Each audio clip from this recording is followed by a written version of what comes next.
As blockades at the border enter the 10th day, it's expected Alberta's premier will announce an easing of restrictions this week.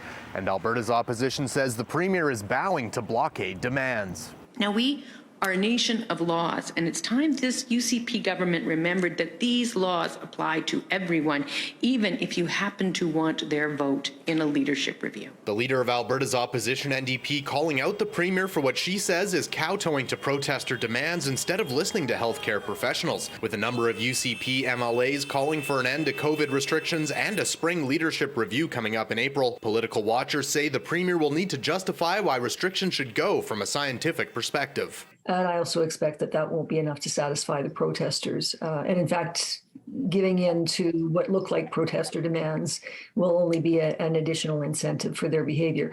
And as public frustration with protesters grows, ending public health restrictions too early could send the wrong message.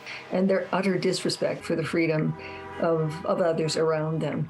And that, I think, is increasingly sort of marginalizing their message. But I also think that frustration with governments at not affecting or reacting or responding effectively to the protests is increasing. In Edmonton, Darcy Ropchan, City News.